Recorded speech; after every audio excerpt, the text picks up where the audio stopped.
আশা করি তোমরা সবাই ভালো আছো। আজকে পার্ট অফ স্পিচের একটি অংশ ভার্ব মানে ক্রিয়া, এই ক্রিয়া নিয়ে তোমাদের জন্য একটি ক্লাস এনেছি। ক্লাসটি অবশ্যই শেষ পর্যন্ত দেখবে, খুবই ভালো কন্টেন্ট আছে। তো hello dear student, this is Raja, welcome to teachers guide. Let's start. এখানে দেখো ভার্ব মানে কি, আমরা যখন কোনো সেন্টেন্সে ভার্ব ব্যবহার করি তখন ভার্ব মানে অনেকে আমরা ইতস্তবোধ করি। অ্যাকচুয়ালি ভার্ব জিনিসটা কি, আজকে এই ভার্ব জিনিসটা ক্লিয়ার করার জন্যই তোমাদের জন্য আমি একটা দারুণ ক্লাস এনেছি। এখানে দেখো, a verb is a word that expresses an action, occurrence or state of being within a sentence. Verb মানে কি, একটা অ্যাকশন মানে একটা ক্রিয়া প্রকাশ করে, অর অকারেন্স কোনো কিছু ঘটনা প্রকাশ করে, অর স্টেট অফ বিইং কোনো কিছু সত্তা বা হওয়া। যেমন ইট ইজ এ বুক, যেমন দেখো ইট ইজ এ বুক, এখানে এটা হলো একটা বই। এখানে যে ইজ কিন্তু একটা কি বোঝাচ্ছে, হওয়া বোঝাচ্ছে। কি হওয়া বোঝাচ্ছে, বুক হওয়া। তো এটা হলো একটা বই, এখানে ইজ কি একটা ভার্ব, কি বোঝাচ্ছে, এটা বিইং বোঝাচ্ছে। বিইং মানে হওয়া, সত্তা বোঝাচ্ছে। ওকে, আবার কি বলেছে এখানে, এই verb is a word that expresses an action. অ্যাকশনও বোঝায় ভার্ব, ক্রিয়া মানে একটা কাজও বোঝায়। ক্রিয়া মানে কি, যা কিছু আমরা করি তাই তো একটা ক্রিয়া মানে ভার্ব। যেমন দেখো Sita sings a song, Sita একটি গান গায়। এখানে দেখো কি বসেছে, সিংস। তাহলে সিংস একটা কি, এই সিংস হলো একটা ভার্ব। কি ভার্ব, অ্যাকশন ভার্ব। কি ভার্ব, অ্যাকশন ভার্ব। এখানে দেখো সিংস কেন অ্যাকশন ভার্ব, কারণ এখানের মধ্যে কাজ হচ্ছে।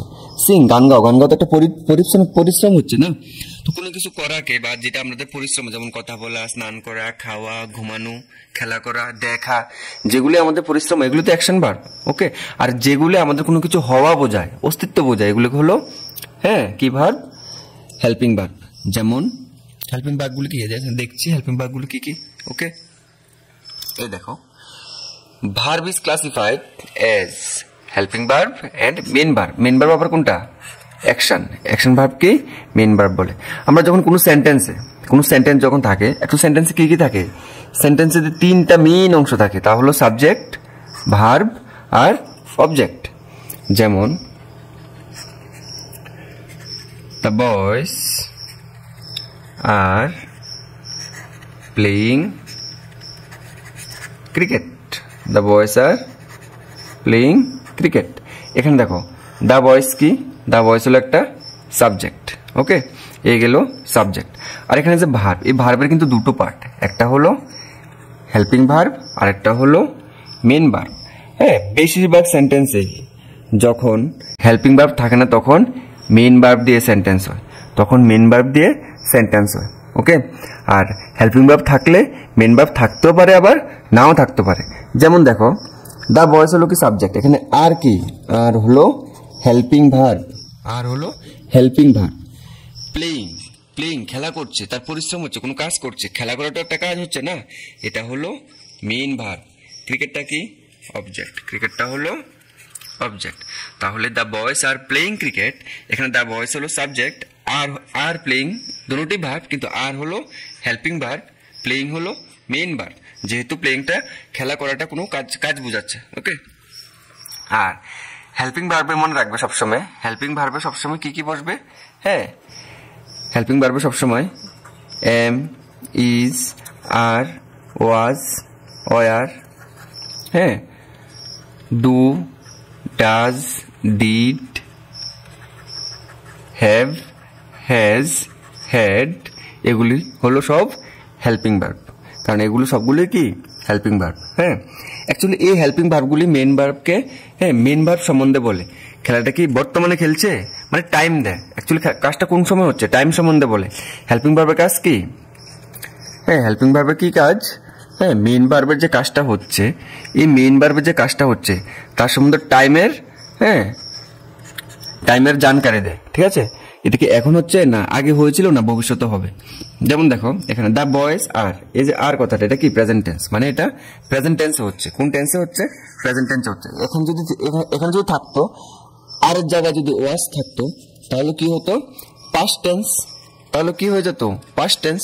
তো এই হেল্পিং ভার্ব কি করে, মেইন ভার্বের যে কাজটা কোন টেন্সে হচ্ছে, প্রেজেন্ট টেন্সে হচ্ছে না পাস্ট টেন্সে হচ্ছে না ফিউচার টেন্সে, সেটারই তো তথ্য কে দে? হেল্পিং ভার্ব দে।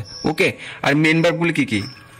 মেন ভার্বগুলি হলো গো, ইট যাওয়া খাওয়া, স্লিপ সি, ওয়াক হাঁটা, ঘুমানো, দেখা, এগুলি হলো মেন ভার্ব। ওকে, এখন দেখছি যারা একাডেমিক ইয়ারে আছো, মানে স্কুল লেভেলে আছো, হ্যাঁ, তাদের জন্য এটা। এখানে দেখো ট্রানজিটিভ ভার্ব। হ্যাঁ, ট্রানজিটিভ ভার্ব মানে কি? A transitive verb is a verb which needs an object to complete its meaning. মানে এটা সাবজেক্ট, তারপরে ভার্ব, তারপরে অবজেক্ট থাকতে লাগবে। হ্যাঁ, সাবজেক্ট ভার্বের পরে কি থাকতে লাগবে? অবজেক্ট। যদি অবজেক্ট থাকে তাহলে এটা ট্রানজিটিভ ভার্ব। যেমন দ্য ক্যাট, বিড়ালটি, চেজ দ্য মাইস, হ্যাঁ, ইঁদুরগুলির পিছনে ধাবা করছিল। ঠিক আছে, এটা হলো কি? Transitive verb. এখানে দেখো দ্য ক্যাট হলো সাবজেক্ট, চেজড কি? এটা হলো একটা ভার্ব। হ্যাঁ, পাস্ট টেন্সের ভার্ব চেজড, আর দ্য মাইস হলো অবজেক্ট। ওকে, এখন দেখো ইনট্রানজিটিভ ভার্ব হলো যেসব সেন্টেন্সে সাবজেক্ট থাকবে আর ভার্ব থাকবে, কিন্তু অবজেক্ট কি? অবজেক্ট থাকবে না, অবজেক্ট থাকবে না। শুধু সাবজেক্ট আর ভার্ব নিয়ে যে সেন্টেন্স কমপ্লিট হয়ে যায় তাকে বলবো আমরা ইনট্রানজিটিভ ভার্ব বলবো।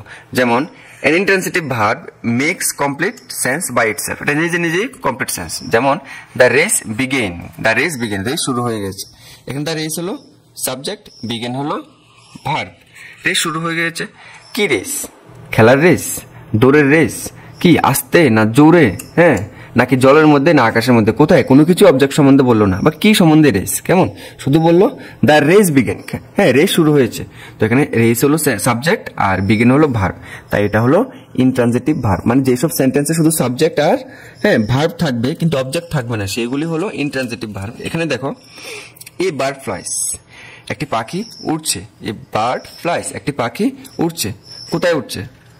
হ্যাঁ, কোন পাখি উঠছে? অবজেক্ট নাই কিন্তু, কোনখানে উঠছে, কোন দিকে উঠছে, কিছুই নাই অবজেক্ট। তাহলে এটা হলো একটা ইনট্রানজিটিভ ভার্ব। এখন দেখো এই যে হেল্পিং ভার্ব একটু আগে বললাম, কি বললাম? Is, am, are, was, were, has, have, had, do, does, did, be, এগুলি হলো হেল্পিং ভার্ব। ওকে, মেন ভার্বটা কি কি? হ্যাঁ, মেন ভার্ব হলো it denotes the main action of the subject. Actually সাবজেক্টটা কোন অ্যাকশনটা, কি কাজটা করছে, মেন যে কাজটা করছে সেটাকে হলো মেন ভার্ব। এই মেন ভার্বকে আমরা আবার কি বলি? অ্যাকশন ভার্ব বলি। মেন ভার্বকে আমরা আবার অ্যাকশন ভার্ব বলি। যেমন দেখো ইট খাওয়া, সিং গাওয়া, প্লে খেলা, রিড পড়া, রাইট লেখা, থ্রো ডিল দেওয়া, বাই কোনো কিছু কিনা, এই সবগুলি করতেও কি পরিশ্রম হয়, আমাদের পরিশ্রম করতে লাগে, কোনো কাজ করতে লাগে, তাই এগুলি হলো অ্যাকশন ভার্ব। তাই এগুলি হলো কি? Action verb. এখন দেখি টাইপস অফ ভার্ব। ভার্ব কি কি আছে?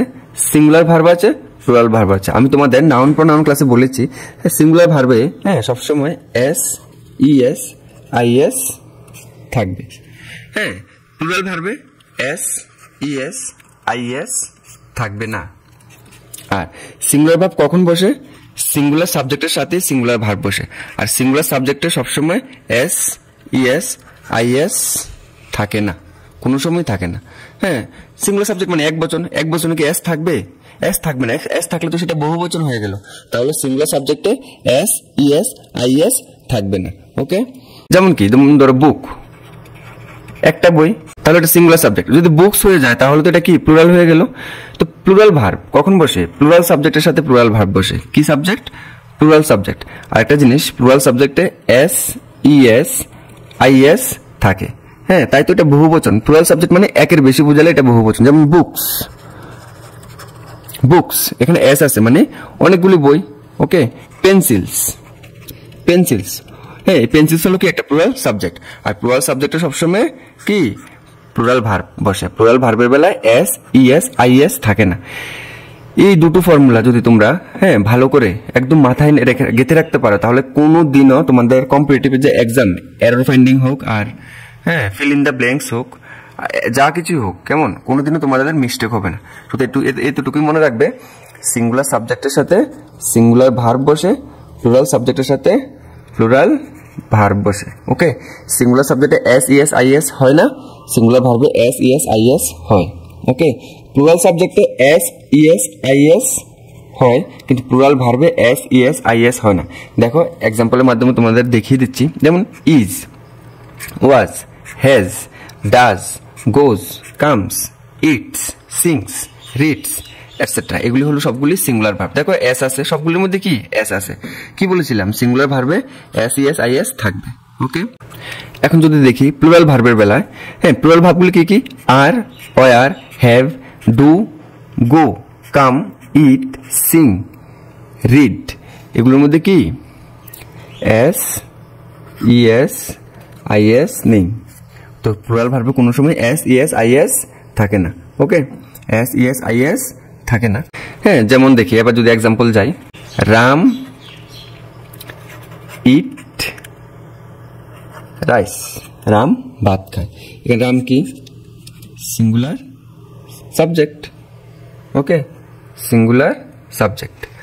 ইট মানে কি খায়, তাহলে এটা কি সিঙ্গুলার ভার্ব। এটা কি সিঙ্গুলার ভার্ব হলো না, আমরা জানি কি সিঙ্গুলার ভার্বের বেলা এস থাকবে, তাহলে এটা রাম ইটস রাইস। ওকে, রাইস হলো অবজেক্ট। আর যদি এটা এমন হতো, দে ইটস রাইস, তারা ভাত খায়। দে ইটস রাইস, তারা ভাত খায়। দে কি প্লুরাল সাবজেক্ট, দে তারা, তারা মানে কি একের বেশি বহুবচন, তাহলে ভাবটাও কি বসবে প্লুরাল ভার্ব বসবে না। হ্যাঁ, ইটস, তাহলে এখানে যে ইটস, এখানে কি এস আছে, তাহলে এটা কি প্লুরাল ভার্ব, তাহলে এটা কারেক্ট হয়ে যাবে, কি হবে ইট হবে। দে ইট রাইস, তারা ভাত খায়। আশা করি তোমরা বুঝেছো। হ্যাঁ, কমেন্টে জানাবে। ওকে, ভার্বের আরো দুটো ফর্ম আছে, ভার্বের আরো দুটো ফর্ম আছে। যেমন দেখো, আমি আরেকটা ক্লাস আনবো এইগুলোর জন্য। টু ইনফিনিটিভ আর একটা হলো finite verb. To infinitive verb মানে কোনগুলো, যেমন to go, to want, to walk, to sleep, যেগুলো টেন্সের সাথে কোনো সময় চেঞ্জ হয় না, এগুলো কি বলে টু ইনফিনিটিভ ভার্ব। ফিনিট ভার্বগুলি যেমন গোজ, গন, মানে টেন্সের সাথে সাথে চেঞ্জ হয়। আমি এগুলোর জন্য একটা আলাদা ক্লাস আনবো, এগুলোর জন্য একটা আলাদা ক্লাস আনবো। ওকে, নেক্সট হলো আমাদের যে পাস্ট টেন্সের ভার্বগুলি কি কি আমরা জানি। অ্যাকচুয়ালি তোমাদের বলে রাখি, ভার্বের মেইন দুটো ভাগ আছে, কেমন, একটা হলো অক্সিলারি ভার্ব আর একটা হলো মডেল ভার্ব। অক্সিলারি ভার্বের মধ্যেই হ্যাঁ যেমন টু বি ভার্ব থাকে, হ্যাভ ভার্ব থাকে, ডু ভার্ব থাকে, কেমন।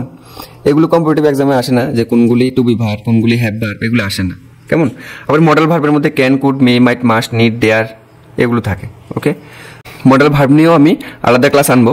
ওকে, আমাদের যে ভার্ব যে কনসেপ্টটা, আজকে আমরা এই ক্লাসে শুধু কনসেপ্টটা বুঝবো। কনসেপ্টটা বুঝলেও তো পরের ক্লাসে হ্যাঁ ভার্বের অ্যাকচুয়ালি তিনটা ক্লাস হবে, ভার্বের তিনটা ক্লাস হবে, ভার্বের তিনটা ক্লাস হবে। একটা হলো এই ভার্ব ক্রিয়া, আর একটা হলো সাবজেক্ট ভার্ব এগ্রিমেন্ট, শুধু এটার মধ্যে রুলগুলি হবে। আর 3 নম্বর ক্লাসে এমসিকিউ আনবো, 3 নম্বর ক্লাসে হ্যাঁ এমসিকিউ আনবো। তো তোমরা সবগুলি ক্লাস অবশ্যই দেখবে। তো আমরা দেখি প্রেজেন্ট টেন্সের ভার্বগুলি কি কি, যেমন এম, ইজ, আর, যেমন আই এম, হি ইজ, দেয়ার, এগুলি হলো প্রেজেন্ট টেন্সের। ওয়াজ, ওয়ার কি পাস্ট টেন্সের জন্য ব্যবহৃত। আই এম এর সাথে ওয়াজ, ওকে, হি এর সাথে আমরা ওয়াজ ব্যবহার করব। কিন্তু এই যে ওয়ার ভার্বটা প্লুরালের সাথে ব্যবহৃত, কার সাথে ব্যবহৃত, প্লুরালের সাথে ব্যবহৃত। ওকে, দে আর বা দে ওয়ার। সেম ভাবে শ্যাল, উইল, বি ফিউচার টেন্সের বেলা ব্যবহৃত হয়, ফিউচার টেন্সের ভার্ব। অ্যাকচুয়ালি এগুলি মডেল ভার্ব, হ্যাঁ ফিউচার টেন্সের বেলা ব্যবহৃত হবে। যেমন আই শ্যাল, নর্মাল সেন্সে আই শ্যাল বসে, হি উইল নর্মাল সেন্সে উইল বসে। যদি অব্লিগেশন একদম বাধ্যতা বোঝায় তাহলে উইল বসবে, হি এর সাথে বসবে শ্যাল, আই এর সাথে বসবে উইল। ওকে, তো শ্যাল উইল সবার সাথে বসে, শ্যাল উইল সবার সাথে বসে। আরেকটা জিনিস বলে রাখি, আই এই যে আমি, আই হলো এমন একটা সাবজেক্ট, আই হলো এমন একটা সাবজেক্ট, হ্যাঁ এটা প্লুরাল হিসাবে কাজ করে। কি হিসাবে কাজ করে, প্লুরাল হিসাবে কাজ করে এটা। আই অনেকটা, যেমন আয়ের সাথে কি বসে, হ্যাভও বসে, আবার আয়ের সাথে ডুও বসে, ঠিক আছে, আয়ের সাথে ডুও বসে, আয়ের সাথে হ্যাভও বসে, তাই এটা অনেকটা প্লুরাল হিসাবে কাজ করে।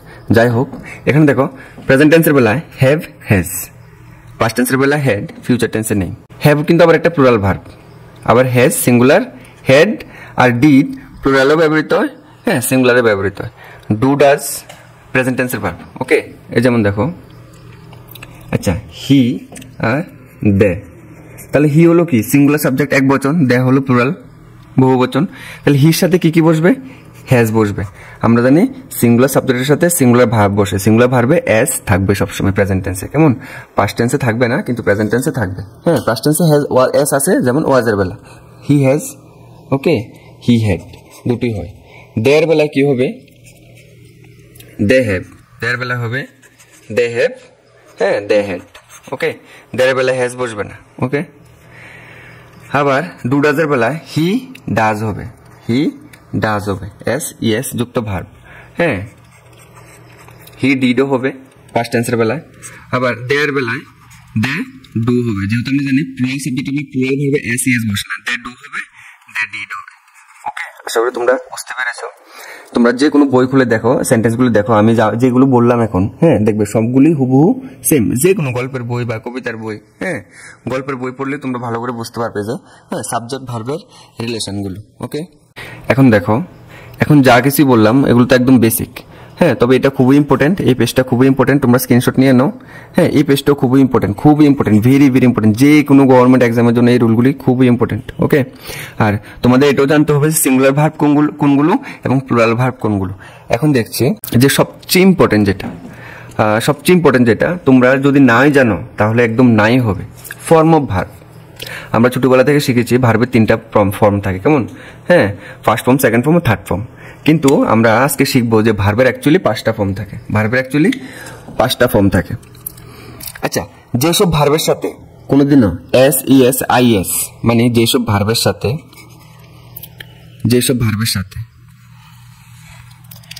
এস ইএস আইএস ইডি যদি এগুলো না বসে তাহলে আমরা কি বলবো এটাকে? Root form of verb. তাহলে কি বলবো? রুট ফর্ম অফ ভার্ব, মানে এস ইএস আইএস বসবে না, তাকে এটা কি বলবো? ভার্বের মূল রূপ। কি বলবো? ভার্বের মূল রূপ। তাহলে দেখি ভার্বের মূল রূপ কখন ব্যবহৃত হয়? যখন দেখবে আমরা ডু, ডাজ, ডিড, টু, এগুলির পরে আমরা সবসময় ভার্বের মূল রূপ বসাই। কি বসাই? ভার্বের মূল রূপ মানে V1, ভার্বের মূল রূপ মানে V1। এবার যে V1 গুলি কি? V1 সবসময় আরেক সময় মনে রাখবে, প্লুরাল সাবজেক্টের সাথে V1 বসে, মানে 10টার, যে কোনো কম্পিটিটিভ এক্সামের জন্য 10টার। তোমরা নোট করে রাখো। ওকে, প্লুরাল সাবজেক্টের সাথে V1 বসে। V1 মানে কি? ভার্বের মূল রূপ বা রুট ফর্ম অফ ভার্ব। যেমন দেখো ডু। আর B5 মানে কি? ভার্বের মূল রূপ না, যেটা আমরা সিঙ্গুলার সাবজেক্টের সাথে বসে কি? B5। সিঙ্গুলার সাবজেক্ট মানে এক বচন, তো ভার্বও বসবে কি? এক বচন। আর আমরা জানি কি B5 এ এস ইএস আইএস বসবে, আর V1 এ এস ইএস আইএস কখনোই বসবে না। যেমন do, eat, walk, sleep, run, see. B5 এ কি হয়ে যাবে? ডু হয়ে যাবে ডাজ, ইট হয়ে যাবে ইটস, ওয়াক হয়ে যাবে ওয়াকস, স্লিপ হয়ে যাবে স্লিপস, রান হয়ে যাবে রানস, সি হয়ে যাবে সিস। ওকে, V2 মানে কি? Past form. অতীতকালের জন্য আমরা যেগুলি ব্যবহৃত করি মানে পাস্ট ফর্ম। V2 মানে পাস্ট ফর্ম। আর V1 B5 দুটোই প্রেজেন্ট ফর্ম। V1 B5 দুটোই কি ফর্ম? Present form. তোমরা নোট করে নাও। ওকে, V2 হলো পাস্ট ফর্ম। ডু ডাজের জন্য কি হয়ে যাবে? ডিড, ইট হয়ে যাবে ইট, ওয়াক হয়ে যাবে ওয়াকড, এমন স্লিপড, রেন, স হয়ে যাবে। ওকে, V3 মানে কি? ভার্বের তৃতীয় রূপ, ভার্বের থার্ড ফর্ম। V3 মানে ভার্বের থার্ড ফর্ম। ডু হয়ে যাবে ডান, ইট হয়ে যাবে কি? ইটেন, ওয়াকডি থাকবে, স্লিপি থাকবে, রেনি থাকবে। B4 এ যেমন দেখো, B4 মানে কি? B4 কিভাবে হয়? ভার্বের ফার্স্ট ফর্মের সাথে আইএনজি যদি যোগ করি তাহলেই B4 হয়ে যায়। B4 মানে ভার্বের কন্টিনিউয়াস রূপটা। যেমন খাচ্ছি, চলছি, ঘুমাচ্ছি, দেখছি, এগুলো হলো B4 মানে V1। যেমন ডু, V1 এ কি আছে? ডু। তো ডু এর সাথে যদি আইএনজি লাগাই দিই, ডুইং, করছি। তারপর কি? ইটিং, খাচ্ছি, ওয়াক, ওয়াকিং, হাঁটছি, স্লিপিং। ওকে, তাহলে এগুলো হলো কি? B4। তো ডিয়ার স্টুডেন্ট, আশা করি তোমরা এই ভার্বের যে 5টি রূপ তোমরা খুব ভালোভাবে বুঝেছো। আর যদি নাও বুঝো তোমরা বারবার রিভাইজ করো, বারবার রিভাইজ করো, দেখবে প্রথম 1-2 দিন টাফ লাগবে, যখন বারবার প্র্যাকটিস করবে, যখন এমসিকিউ সলভ করবে। আমি এটার জন্য এমসিকিউ আনবো, হ্যাঁ ক্লাস 2-তে সাবজেক্ট ভার্ব এগ্রিমেন্ট আনবো, ক্লাস 2-তে সাবজেক্ট ভার্ব এগ্রিমেন্ট আনবো, হ্যাঁ যেগুলো যে কোনো কম্পিটিটিভ এক্সামের জন্য খুবই ইম্পর্টেন্ট। তোমরা অ্যাটেন্ড করবে সাবজেক্ট ভার্ব এগ্রিমেন্ট ক্লাসটা, আমি সবগুলো রুল বলে দেবো, দারুণ একটি ক্লাস আসবে। এই যে এখানে বললাম এই যে ভার্বের 5টা রূপ, হ্যাঁ তোমরা মাথায় রেখো V1 V5 এই দুটোটা হলো প্রেজেন্ট টেন্সের জন্য ব্যবহৃত, V1 V5। যেমন V1 মানে কি ভার্বের মূল রূপ, আমরা যে একটা শব্দ মানে ভার্বটা প্রকাশ করে, এটার সাথে আমরা এস, ইএস, আইএস বা ইডি মানে প্রেজেন্ট টেন্সের সাথে এস যোগ করবো না, পাস্ট টেন্সও নিব না, এটাকে বলে। যদি V1 থেকে এক্সাম্পল দিই, দেখবে রাম ইটস কি হবে, এটার মধ্যে হবে না, কারণ ইটস হয়ে যাবে V5 পরে, তো এই সেন্টেন্সটা V5 হবে, ওকে, এখানে হবে না। আর যদি এখানে আরেকটা দিই, দে রিড বুক, তারা বই পড়ে, দে মানে কি প্লুরাল সাবজেক্ট, তো ভার্বটাও কি এখানে প্লুরাল ভার্ব। কিভাবে বুঝলাম, এস ইএস আই এস নাই, তাহলে এই সেন্টেন্সটা পড়বে এই V1 এর বেলা, এই সেন্টেন্সটা পড়বে V1, আর ভার্বটাও V1 মানে ভার্বের মূল রূপ। এই দেখো ভার্বটার মধ্যে এসও নাই, ইএসও নাই, আইএসও নাই, ইডিও নেই, ওকে। আর বিভাবে তো বললাম রাম ইটস, রাম খায়, ওকে। ঠিকভাবে Ram slip, Ram C. V2 মানে কি তা পাস্ট টেন্স, V2 মানে পাস্ট টেন্স যেটা হয়, যেমন দেখো, যেমন রাম এট, রাম খেয়েছে, হ্যাঁ। আবার ড্যাশ সাথে আমরা ইউজ করতে পারি দ্য এট, তারা খেয়েছে, হ্যাঁ। V3 হলো ভার্বের থার্ড ফর্ম, যেমন রাম। এই V3 অ্যাকচুয়ালি আনতে গেলে আরেকটা জিনিস বলে রাখি, একটা সেন্টেন্সে যখন সাবজেক্ট আমরা ভার্ব আবার অবজেক্ট আনি না, এই যখন V3 সেন্টেন্স বানাবো, তখন সাবজেক্টের পরে হ্যাভ বা হ্যাজ আনতে লাগে, তারপরে ভার্বের থার্ড ফর্ম, তারপরে অবজেক্ট। যেমন রাম, তাহলে রাম সিঙ্গুলার না প্লুরাল? সিঙ্গুলার, তো রামের সাথে কি হ্যাভ বসাতে পারবো না, কি বসবে, হ্যাজ বসবে।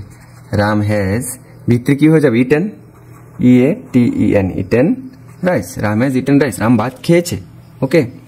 তাহলে ভার্বের থার্ড ফর্ম লেখার আগে সবসময় একটা হ্যাভ বা হ্যাজ লাগাতে হয়, আর ভার্বের থার্ড ফর্ম কখন ব্যবহৃত হয়, যতগুলি পারফেক্ট টেন্স আছে, যেমন present perfect, past perfect, future perfect, সবসময় হ্যাভ হ্যাজ দিয়ে শুরু হয়। আমি টেন্স ক্লাসে করিয়ে দেবো, হ্যাঁ খুবই সোজা। আর ভার্ব 4 মানে কি, হ্যাঁ ভার্ব V1 এর ফোর্থ ফর্ম, যেখানে আমরা ING যোগ করে দিলে ভার্বের 4th রূপ হয়ে যায়, যেমন ইটিং। আজকে যে ভার্ব ক্লাসটি ভালো লাগে লাইক কমেন্ট করবে, এবং তোমাদের যদি কোনো কিছু ডাউট থাকে তাহলে তোমরা কমেন্ট বক্সে জানাবে, আমি তোমাদের রিপ্লাই দিয়ে ডাউট ক্লিয়ার করার চেষ্টা করব। Stay fit, stay healthy. Thank you guys, keep supporting and watching, stay connected with Teachers Guide. Thank you.